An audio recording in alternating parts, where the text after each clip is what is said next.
तो हेलो मेरे प्यारे स्टूडेंट्स, क्या हाल चाल। उम्मीद है आप स्वस्थ होंगे, मस्त होंगे और आपकी पढ़ाई एकदम शानदार तरीके से चल रही होगी। तो स्वागत है एक बार फिर से क्लास 10th के साइंस में हम पढ़ रहे हैं बायोलॉजी में हमारा चैप्टर 7 है। तो चैप्टर 7वां है, 6वां है, 5वां है, उससे मतलब मत रखिए। अब बायोलॉजी का हमारा दूसरा चैप्टर है नियंत्रण एवं समन्वय। तो नियंत्रण एवं समन्वय में हम नियंत्रण एवं समन्वय, पादप की गतियाँ, पादप, हार्मोन, ऑक्सीन, जिबरेलिन, जो भी चीज़ें हैं इन सब के बारे में डिटेल के साथ चर्चा करने वाले हैं। तो हमारा चैप्टर की दूसरे की शुरुआत हो चुकी है। अब शानदार तरीके से आपको रेगुलर क्लासेस मिलेंगी। तो आइए बढ़ते हैं अपने टॉपिक की तरफ। तो जानते हैं नियंत्रण होता क्या है। तो अंगों के बीच में संबंध ही नियंत्रण और समन्वय कहा जाता है। जो अंगों के बीच में जो क्या हमारे जो अंग हैं उनके बीच क्या है, संबंध ही क्या नियंत्रण और समन्वय कहा जाता है। नियंत्रण और समन्वय क्या कहते हैं, किसे जो हमारे अंगों के बीच जो क्या होता है, नियंत्रण होता है, संबंध होता है, उसे क्या कहते हैं, समन्वय और नियंत्रण कहा जाता है। तो नियंत्रण होता क्या है, जो हमारे अंग हैं। तो लिख सकते हैं कि अंगों के बीच में संबंध ही, जो हमारे अंग हैं उनके बीच जो संबंध है, संबंध ही क्या है, नियंत्रण और समन्वय है। नियंत्रण एवं समन्वय है। अंगों के बीच जो संबंध है वही क्या, नियंत्रण एवं समन्वय है। नियंत्रण और समन्वय कहा जाए। अंगों के बीच में संबंध ही क्या कहता है, नियंत्रण और समन्वय कहा जाता है। नियंत्रण और समन्वय कहा जाता है। जो हमारे अंग हैं उनके बीच जो भी संबंध है, हर अंग के बीच जो भी संबंध है उन्हीं को क्या कहता है, नियंत्रण और समन्वय कहा जाता है।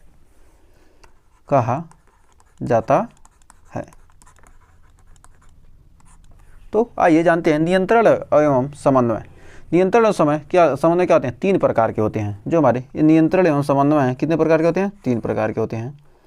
तो हमारा नियंत्रण और समन्वय में क्या होते हैं, एक कोश की जीव आएंगे, उनके बीच होगा पादप होंगे, पेड़ पौधे होंगे, जंतु या मनुष्य। तो सबसे पहले हम जानेंगे क्या, एक कोश की जीव के बीच नियंत्रण कैसे होता है। एक कोशिकीय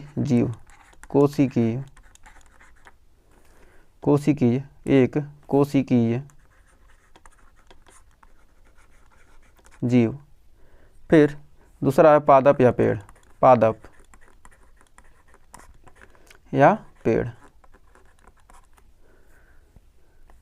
जंतु या मनुष्य। इन सब में क्या होता है, कंट्रोल एंड कोऑर्डिनेशन, नियंत्रण एवं समन्वय होता है। तो संबंध क्यों कहता है, समन्वय स्थापित करना। तो अभी समन्वय की परिभाषा आपको बहुत ही शानदार तरीके से आगे अभी धीरे धीरे क्लियर हो जाएगी कि नियंत्रण एवं समन्वय का होता क्या है। तो जो है हमारे क्या है, अंगों के बीच जो संबंध है, अंगों के बीच में संबंध ही क्या कहलाता है, नियंत्रण और समन्वय होता है या कहा जाता है। जो अंग है उनके बीच जो संबंध है उन्हीं को में क्या होगा, नियंत्रण होगा और समन्वय स्थापित करेंगे। तो आइए बढ़ते हैं आगे। जो हमारा जंतु है, जंतु या मनुष्य में इनमें क्या क्या चीज़ें पाई जाती हैं, इनमें हार्मोन्स पाए जाते हैं और तंत्रिका तंत्र पाए जाते हैं। हार्मोन्स, इनमें क्या होता है, हार्मोन्स और तंत्रिका तंत्र। हार्मोन्स होते हैं और तंत्रिका तंत्र होते हैं। जो पौधे होते हैं इनमें भी क्या होते हैं, हार्मोन्स पाए जाते हैं। पौधों में भी क्या होते हैं, हार्मोन्स पाए जाते हैं। हार्मोन्स जो हमारे पौधे हैं इनमें भी क्या होते हैं, हार्मोन्स पाए जाते हैं। और जो हमारे एक कोश की जीव होते हैं, एक कोश की जीव किसे कहते हैं, जिनमें एक कोशिका उपस्थित हो, जिनमें क्या हो, एक कोशिका उपस्थित हो, जिनमें एक कोशिका उपस्थित हो,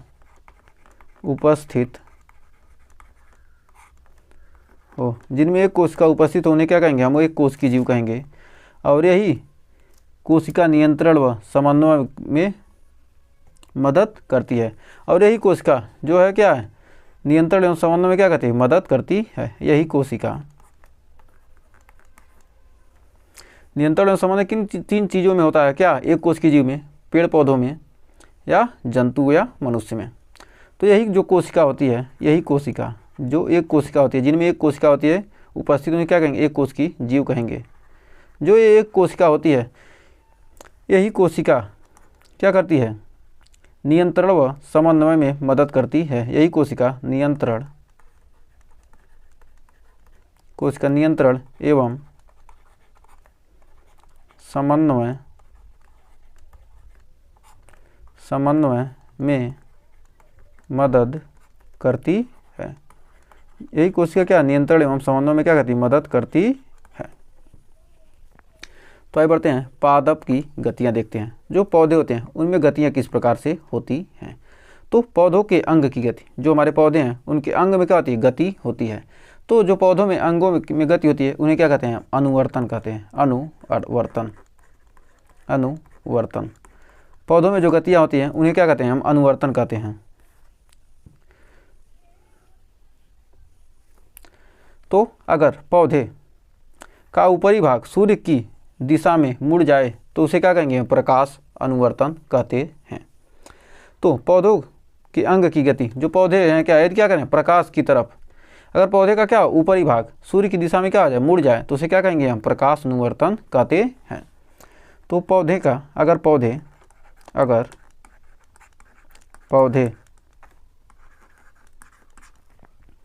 का ऊपरी भाग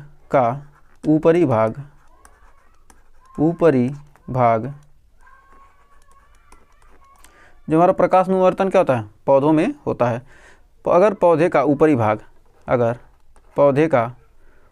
भाग सूर्य की दिशा में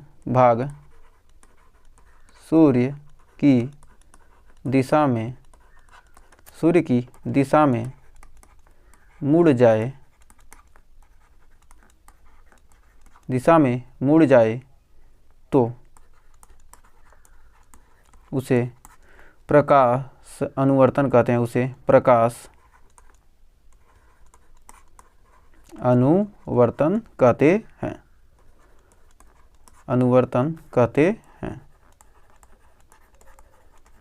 एग्जाम्पल हमारा हो जाएगा सूरजमुखी। यह क्या होता है? प्रकाश की दिशा में क्या होता है? प्रकाशानुवर्तन करता है। तो प्रकाशानुवर्तन होता क्या है? प्रकाश की ओर गति प्रकाशानुवर्तन कहलाती है। प्रकाश की दिशा में गति, प्रकाश की ओर गति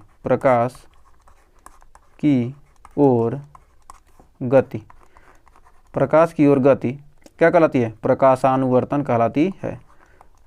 की ओर गति प्रकाशानुवर्तन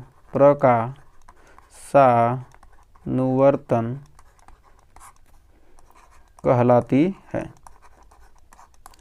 प्रकाश की ओर गति क्या कहती है? प्रकाशानुवर्तन कहलाती है। फिर पौधे की अंग की गति यदि क्या हो? जल की तरफ हो तो उसे क्या कहेंगे? जलानुवर्तन कहा जाता है। यदि पौधे का कोई अंग क्या है? जल की तरफ क्या करे? गति कर दी। पौधे के अंग की जल की ओर गति, पौधे के अंग की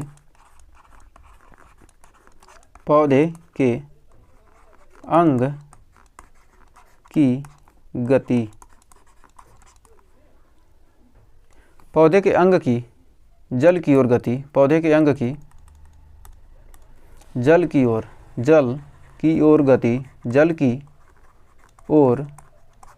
गति, पौधे के अंग की जल की ओर गति यह क्या कहलाती है? जलानुवर्तन कहा जाता है। उसे क्या कहते हैं? जलानुवर्तन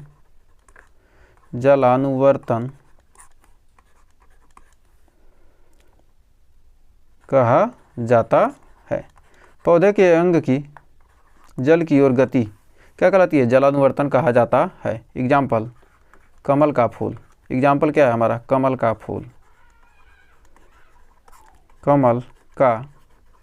फूल। क्या करता है? जलानुवर्तन करता है। फिर गुरुत्वाकर्षण की दिशा में गति होती है जो उसे गुरुत्वानुवर्तन कहलाती है। तो कुछ पौधे होते हैं उनके जड़ क्या होते हैं? गुरुत्वाकर्षण की दिशा में क्या होते हैं? गति करते हैं। या कोई फल से क्या होगा? कुछ टूट कर गिर गया तो क्या होगा? नीचे की तरफ क्या होगा? गति करेगा। तो उसे हम क्या कहेंगे? गुरुत्वाकर्षण की दिशा में होने वाली गति। तो हम लिख सकते हैं गुरुत्वाकर्षण की दिशा में होने वाली गति गुरुत्वाकर्षण की दिशा में होने वाली गति क्या कहलाती है? गति होती है जो उसे गुरुत्वानुवर्तन कहलाती है। गुरुत्वाकर्षण की दिशा में गति होती है, होने वाली गति को गुरुत्वानुवर्तन कहते हैं। गुरुत्वानुवर्तन कहलाती है, होने वाली गति गुरुत्वानुवर्तन कहलाती है। होने वाली गति गुरुत्वानुवर्तन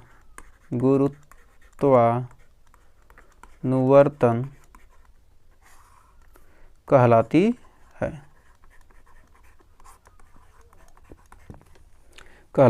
है। जो पौधे क्या करते हैं, सूर्य से क्या करेंगे, हमारे जो पेड़ पौधे होते हैं वो क्या करेंगे, सूर्य से क्या करना है, प्रकाश लेकर क्या करेंगे, भोजन बनाएंगे। जल से क्या लेते हैं, जल को लेते हैं।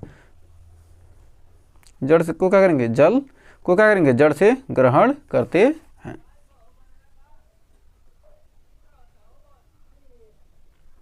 जो हमारे क्या है, ये हमारा एक पौधा है, इसमें क्या होता है, एक हमारा ऊपर का क्या है, ऊपर का भाग क्या होता है, ये पुष्प है। इसमें ऊपर का भाग क्या है, हमारा स्त्री केसर है। और क्या हमारा ये पुंकेसर है, ये हमारा क्या है, पुंकेसर है। और हमारा क्या है, स्त्री केसर है। ये क्या है, पुष्प फूला नहीं है अभी, क्या रहा है इसमें, इस पर क्या होता है, पुष्प जब निकलने वाला होता है तो ये हमारे क्या है, ये हमारा बीजांड है। ये हमारा क्या है, बीजांड, हमारा बीजांड है। तो ये क्या है, हमारा ये पुंकेसर, ये हमारा क्या है, पुंकेसर, ये हमारा क्या है, पुंकेसर है। इसे क्या कहेंगे, परागकण। और ये हमारा क्या, स्त्री केसर है। ये हमारा क्या, स्त्री केसर,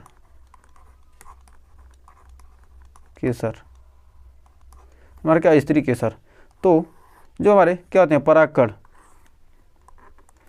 जो परागकण क्या होंगे, इस प्रकार क्या होगा, इसमें जो परागकण की बीजांड की ओर गति, परागकण की बीजांड की ओर गति रसानुवर्तन या रसायन अनुवर्तन कहलाती है। तो परागकण की, जो हमारे परागकण हैं, परागकण की जो परागकण है, परागकण की बीजांड की ओर गति, परागकण क्या है, हमारा मेल है या पुरुष है, या क्या पुरुष है। परागकण की बीजांड की ओर गति, बीजांड की, परागकण की बीजांड की ओर गति, बीजांड की, परागकण की बीजांड की ओर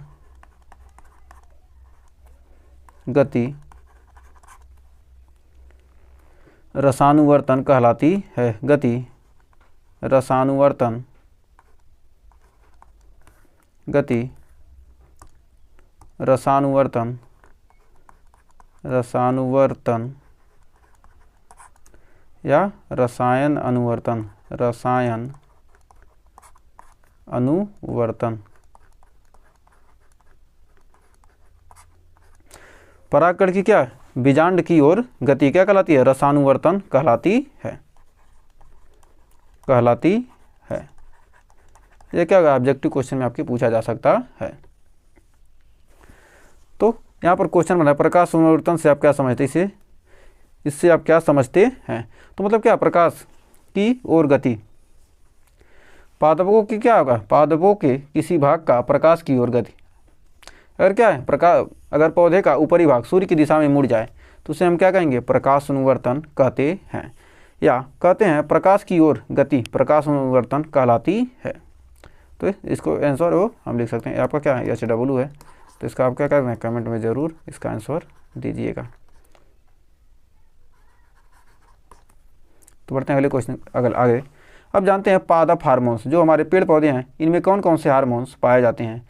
तो इन हार्मोन्स के बारे में अब हम पढ़ते हैं। ये सब क्या है, इंपॉर्टेंट हार्मोन्स, इंपॉर्टेंट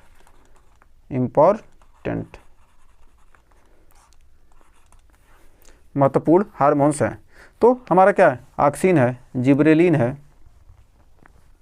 और साइटोकाइनिन है।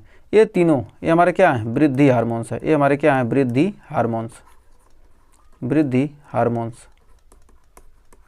ये तीनों हमारे क्या है, वृद्धि हार्मोन्स।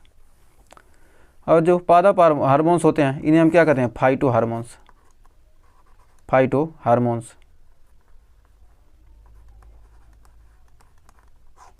Phyto hormones.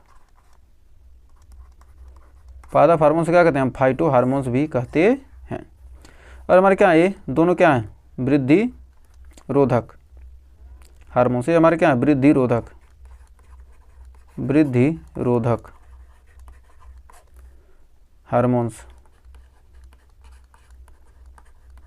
क्या होते हैं? वृद्धि रोधक हार्मोन्स। जो हमारे एसिटिलीन होती है, एसिटिलीन C2H2 एसिटिलीन होती है, एसिटिलीन। एसिटिलीन जो होती है, एसिटिलीन C2H2 एसिटिलीन यह क्या है? कृत्रिम रूप से बनाई जाती है। जो हमारी क्या होती है? एसिटिलीन क्या है? कृत्रिम रूप से।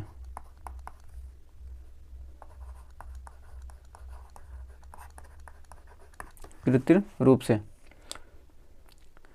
तो आइए बढ़ते हैं आगे। जो हमारे क्या है? ये सब क्या है? महत्वपूर्ण हार्मोन्स हैं। ये क्या हमारे? वृद्धि हार्मोन्स हैं। ये तीनों क्या हमारे? वृद्धि हार्मोन हैं। और ये दोनों क्या है? हमारे वृद्धि रोधक हार्मोन्स हैं। इन्हें फाइटो हार्मोन्स, पादप हार्मोन्स को क्या कहते हैं? फाइटो हार्मोन्स भी कहते हैं। तो अब जानते हैं ऑक्सिन। तो सबसे पहले हम ऑक्सिन हार्मोन्स को देखते हैं, एक एक करके हम हर हार्मोन्स के बारे में चर्चा करने वाले हैं। तो सबसे पहले देखते हैं ऑक्सिन। यह क्या है? ऑक्सिन पादप हार्मोन्स में ऑक्सिन सबसे महत्वपूर्ण हार्मोन्स है। यह जो हमारा ऑक्सिन है यह पादप हार्मोन्स में, पादप हार्मोन्स में, पादप हार्मोन्स में, हार्मोन्स में ऑक्सिन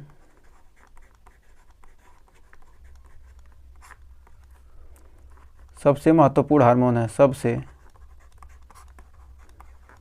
महत्वपूर्ण हार्मोन है। पादप हार्मोन क्या है? सबसे महत्वपूर्ण हार्मोन्स क्या है? ऑक्सिन है। फिर दूसरा हो जाएगा, यह पादपों के ऊपरी सिरों पर बनते हैं। यह क्या होता है? पादपों के क्या होगा? यहाँ ऊपरी सिरों पर क्या होता है? ये बनता है। ये जो पौधे हैं क्या, इनके ऊपरी सिरों पर यह हार्मोन बनता है। तो यह पादपों के, यह पादपों के ऊपरी सिरों पर बनते हैं। ऊपरी सिरों पर बनते हैं। ये क्या होते हैं? पादपों के ऊपरी सिरों पर क्या होते हैं? बनते हैं। फिर अगला है, यह कोशिका विभाजन में मदद करता है। यह जो है, यह कोशिका विभाजन में मदद करता है। यह कोशिका विभाजन में भी क्या करता है? मदद करता है। यह कोशिका विभाजन में मदद करता है। ये जो हमारा क्या है? ऑक्सिन हार्मोन है। यह क्या है? पादप हार्मोन्स में ऑक्सिन सबसे महत्वपूर्ण हार्मोन है। यह पादपों के क्या होता है? ऊपरी सिरे पर क्या होते हैं? बनते हैं। यह कोशिका विभाजन में भी क्या करता है? मदद करता है। यह कोशिका के दीर्घाकरण को प्रेरित करता है। मतलब क्या है? कोशिका को बढ़ाने का। देखिए कोशिका क्या है? धीरे धीरे बढ़ रही है। इसके लिए भी क्या है? यह बहुत ही ज़रूरी है। यह कोशिका के दीर्घाकरण, यह कोशिका के दीर्घाकरण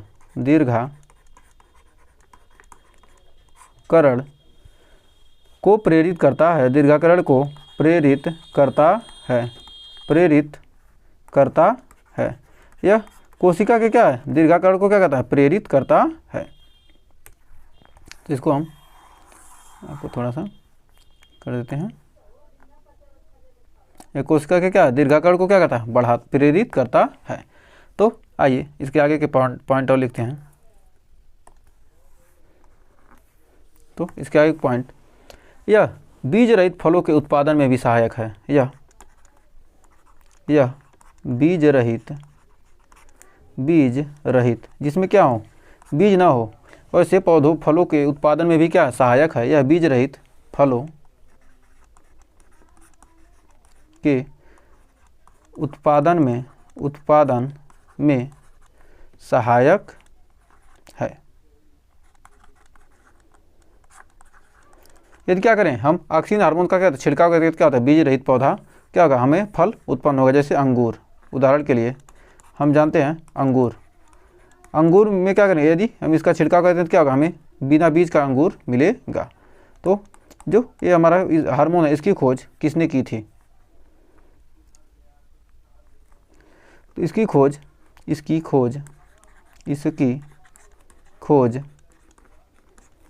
किसने किया था, वेंट ने।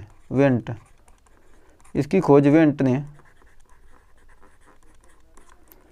1928 ईस्वी में की थी, 1928 में की थी। फिर कह रहा है ये पौधों में अनुवर्तनी यानी प्रकाश अनुवर्तन या गुरुत्वानुवर्तन गतियों को नियंत्रित करता है। यह पौधों में अनुवर्तनी गतियों को नियंत्रित करता,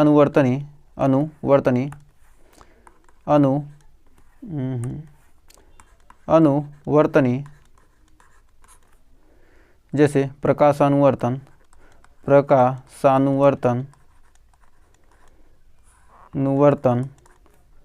व गुरुत्वानुवर्तन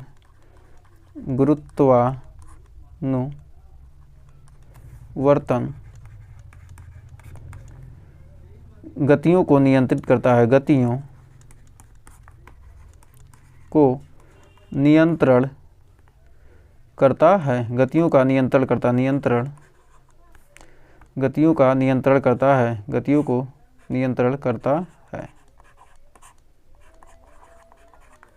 क्या करेगा, इन सब गतियों को क्या करता है, यह नियंत्रित करता है। फिर अगला पॉइंट हमारा कि बहुत से पौधे जैसे गुलाब की कलम, बहुत से पौधे होते हैं, बहुत से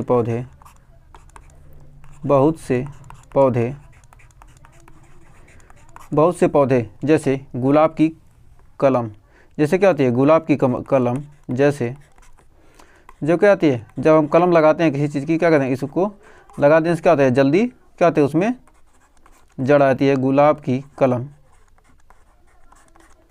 को जमीन में गाड़कर पुनः नया पौधा तैयार किया जा सकता है। बहुत से पौधों को जमीन में गाड़कर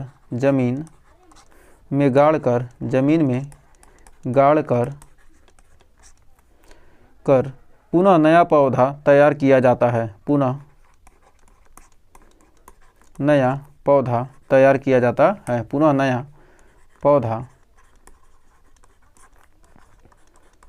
तैयार किया जाता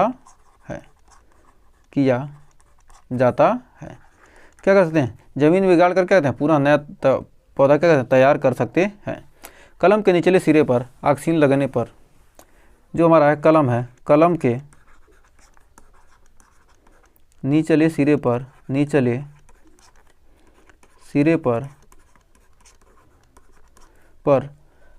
ऑक्सीन लगने पर कलम के निचले सिरे पर ऑक्सीन लगने पर पौधा शीघ्र गति से उत्पन्न होने लगता है। पौधा शीघ्र गति से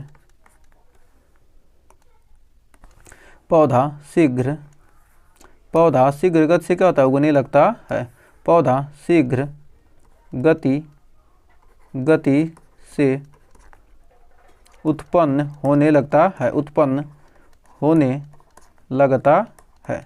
मतलब क्या कहा, जल्दी से क्या होता है, उसमें पत्तियां आ जाती हैं। इसे मूल प्रेरण कहते हैं। मूल प्रेरण कहते हैं।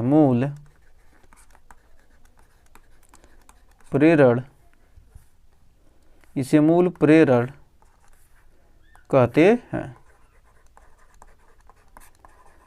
क्या होता है, जल्दी क्या होगा, इसमें पुनः नया पौधा क्या होता है, गाड़कर पुनः नया पौधा तैयार किया जाता है। पुनः गाड़कर पुनः नया पौधा क्या किया था, तैयार किया जाता है। फिर अगला पॉइंट है इसमें कि ऑक्सीन के छिड़काव से बीजों को प्रसुप्ता को बढ़ाया दिया जाता है। जिससे उसमें लंबे समय तक संग्रहित किया जा सकता है। मतलब क्या, ज़्यादा समय तक क्या करने के लिए, रखने के लिए। तो कह सकते हैं कि ऑक्सीन के छिड़काव से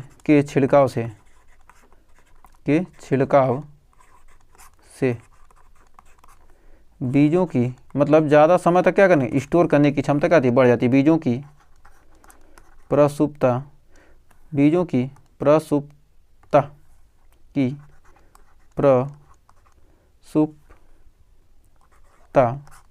प्रसुप्ता को बढ़ा दिया जाता है, सुप्ता को बढ़ा दिया जाता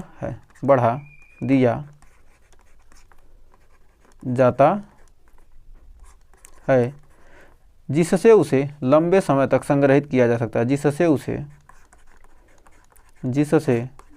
उसे लंबे समय तक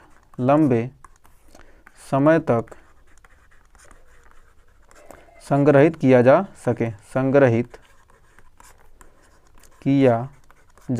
सके। उसको क्या कर सकते हैं, लंबे समय तक क्या कर सकते हैं, संग्रहित यानी इकट्ठा किया जा सकता है, मतलब भंडारण किया जा सकता है। जैसे उदाहरण के लिए लिख सकते हैं ईडोल एसीटिक अम्ल, ईडोल 3 पाइरूविक अम्ल, ईडोल एसीटिक अम्ल, ईडोल एसीटिक अम्ल का यूज करके, या ईडोल 3 पाइरूविक अम्ल का यूज करके, ईडोल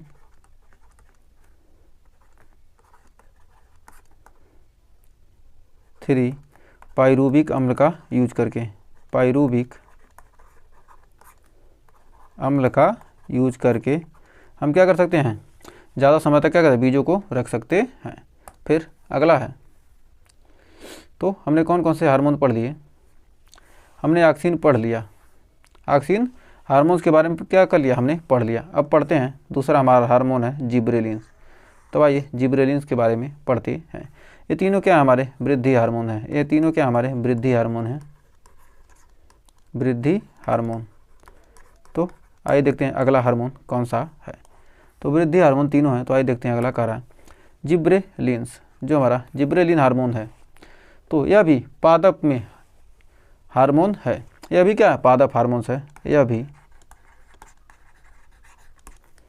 पादप हार्मोन्स है, पादप हार्मोन्स है। इसे वृद्धि हार्मोन भी कहते हैं, हार्मोन्स है, इसे वृद्धि हार्मोन्स भी कहते हैं, ये भी क्या कहता है, पौधों में क्या कहता है, वृद्धि करने का काम करता है। तो पहला है इसमें दूसरा पॉइंट, ये भी बीज रहित पौधों को उगाने में मदद करता है, ये भी बीज रहित, जिसमें क्या हो, बीज ना हो, बीज रहित पौधे उगाने में मदद करता है, उगाने में मदद करता है। देखिए पौधे का क्या विकास हो रहा है, तो किसके कारण, यह जिब्रेलिन या ऑक्सीन हार्मोन की वजह से क्या होता है, पौधे का विकास हो रहा है। यह भी बीज रहित पौधे उगाने में क्या करता है, मदद करता है, पौधों को उगाने में क्या करता है, मदद करता है। फिर अगला हमारा तीसरा पॉइंट है, ये भी कोशिका विभाजन व दीर्घाकरण को प्रेरित करता है, यह भी कोशिका विभाजन व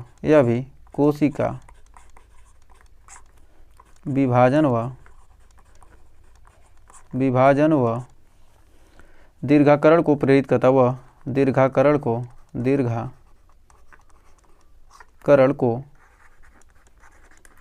प्रेरित करता है,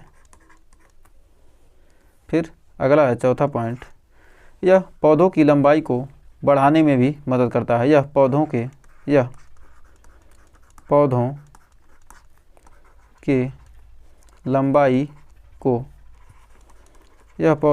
लंबाई को बढ़ाने में भी मदद करता है, बढ़ाने में भी मदद करता है, मदद करता है। एग्जाम्पल के लिए जो हमारे क्या है, मटर, मक्का, चुकंदर, मटर, मक्का, चुकंदर, मटर, मक्का, चुकंदर अनुवांशिक छोटे या बौने पौधे होते हैं, या चुकंदर जो क्या होते हैं, आनुवांशिक, अनुवांशिक, अनुवांशिक छोटे या बौने, छोटे या बौने पौधे होते हैं। ये सब क्या हैं, आनुवांशिक छोटे या बौने पौधे हैं, पौधे होते हैं, पौधे होते हैं। इनको जिबरेलिन के छिड़काव से लंबा किया जाता है, इनको जिबरेलिन के छिड़काव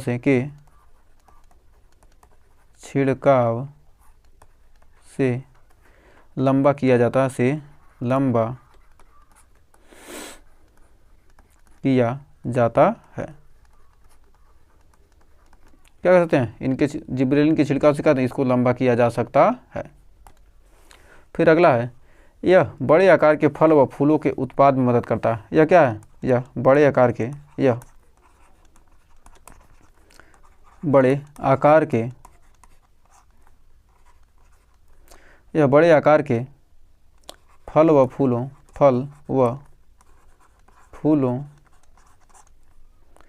के उत्पाद में, फूलों के उत्पाद में मदद करता है, में मदद करता है। फिर अगला है, इसका प्रयोग देरी से पुष्प देने वाले पौधों में पुष्पन क्रिया तेज करने के लिए भी करते हैं। इसका प्रयोग जो क्या है, बहुत ही इम्पोर्टेंट है, इम्पोर्टेंट कि इसका प्रयोग क्या हो, इसका प्रयोग देरी से पुष्प देने वाले, देरी से पुष्प देने वाले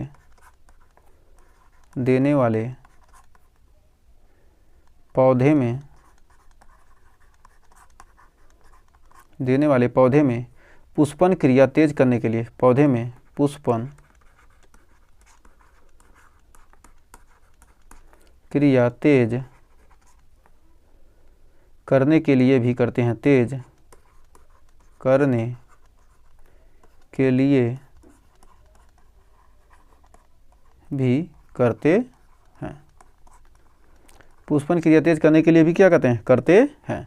और इसकी खोज किसने किया था, इसकी खोज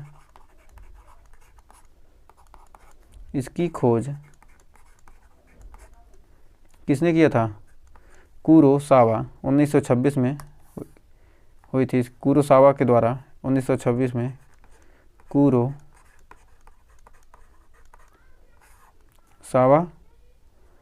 के द्वारा क्या हुई थी, 1926 में हुई थी, 1926 में कुरोसावा के द्वारा क्या हुई, 1926 में हुई थी।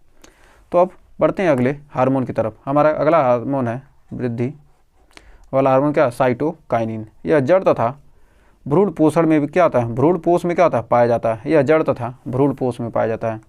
जो हमारा ये भी क्या है, वृद्धि वर्धक क्या हार्मोन है। यह जड़ तथा भ्रूण पोष में पाया जाता है। यह जड़ तथा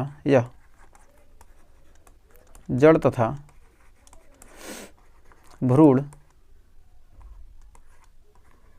पोष में पाया जाता है, भ्रूण पोष में पाया जाता है, यह जड़ तथा भ्रूण पोष में क्या होता है, पाया जाता है। साइटोकाइनिन को रक्षक हार्मोन कहते हैं। जो साइटोकाइनिन है इसको रक्षक हार्मोन कहते हैं। साइटोकाइनिन को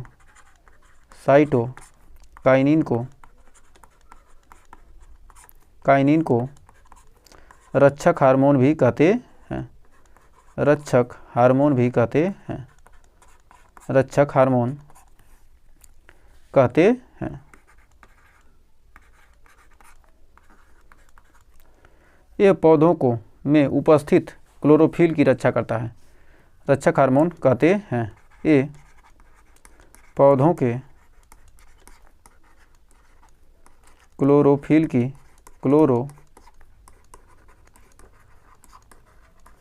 की यह पौधों में उपस्थित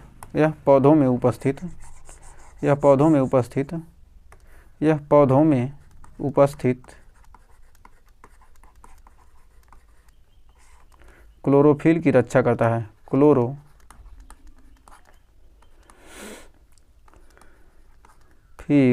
की रक्षा करता है। यह पौधों में क्या है, उपस्थित क्लोरोफिल की क्या करता है, रक्षा करता है। तो आइए बढ़ते हैं आगे, फिर अगला पॉइंट देखते हैं इसका। यह पौधों को हरा व ताज़ा रखता है। यह क्या करता है, जब क्लोरोफिल की रक्षा करेगा क्या करेगा, हरा रखेगा। यह पौधों को हरा व ताज़ा रखता है। यह क्या करता है, पौधों को हरा व ताज़ा रखता है। ये हार्मोन बीजों व फलों में उपस्थित होता है। ये हार्मोन क्या होता है, बीजों और फलों में उपस्थित होता है। ये हार्मोन बीजों व फलों में उपस्थित होता है, बीजों व फलों में उपस्थित होता है, फलों में उपस्थित होता है। यह हार्मोन क्या होता है, बीजों और फलों में क्या होता है, उपस्थित होता है। फिर अगला पॉइंट है, साइटोकाइनिन व ऑक्सिन की मात्रा के अनुपात को बदलकर, जो हमारा क्या इंपॉर्टेंट पॉइंट है इसका, साइटोकाइनिन व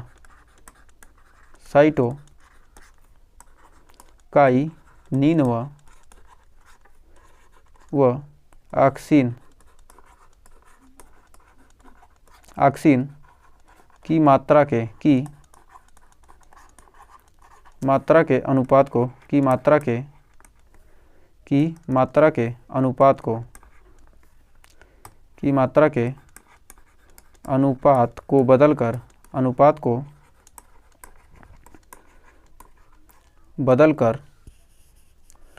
की मात्रा के अनुपात को बदलकर जड़ व तना का विकास किया जा सकता है। बदलकर जड़ व तना का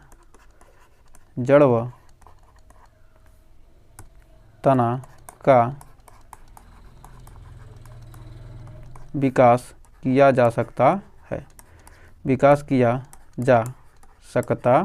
है।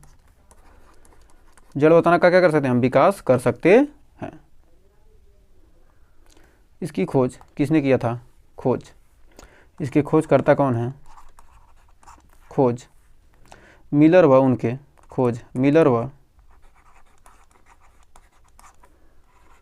उनके साथियों ने 1956 में या 1955 में या 1955-56 में की।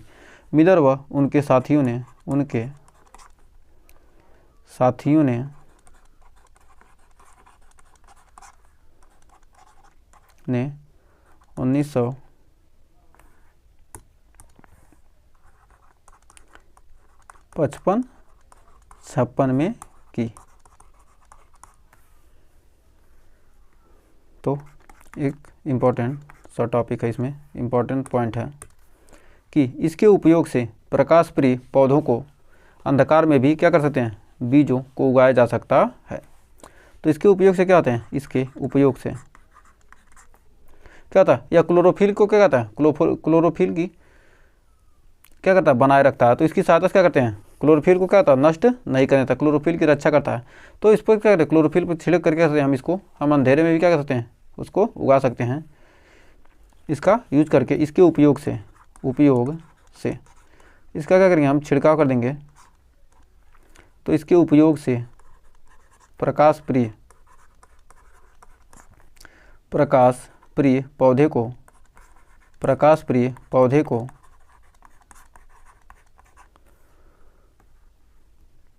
अंधकार में भी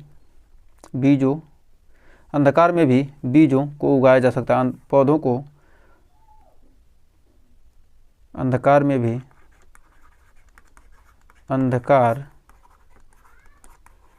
भी प्री पौधों को अंधकार में भी बीजों को पौधों के इसके उपयोग से प्रकाश प्रिय पौधे को अंधकार में भी उनके बीजों को अंधकार में भी उनके बीजों को उगाया जा सकता है।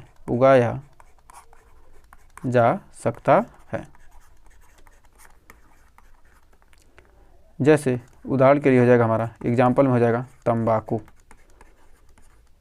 तंबाकू के अंधेरे में ही उगाया जा सकता है। तो उम्मीद है यहाँ तक आपको अच्छे से क्लियर हो गया होगा। अगर आपने वीडियो को लास्ट तक देखा है तो आपका बहुत बहुत धन्यवाद। अगर यहाँ तक सेशन पसंद आया हो तो वीडियो को लाइक शेयर कीजिएगा और चैनल पर पहली बार किए हैं चैनल को सब्सक्राइब जरूर कीजिएगा। तो मिलेंगे इसके आगे के टॉपिक के साथ, जो हमारे आगे हार्मोन हैं एब्सिसिलिक अम्ल, एथिलीन, इन जो भी बाकी हार्मोन्स बचे हैं उनके आगे के टॉपिक को मिलेंगे नेक्स्ट वीडियो में लेकर। तब तक के लिए टेक केयर।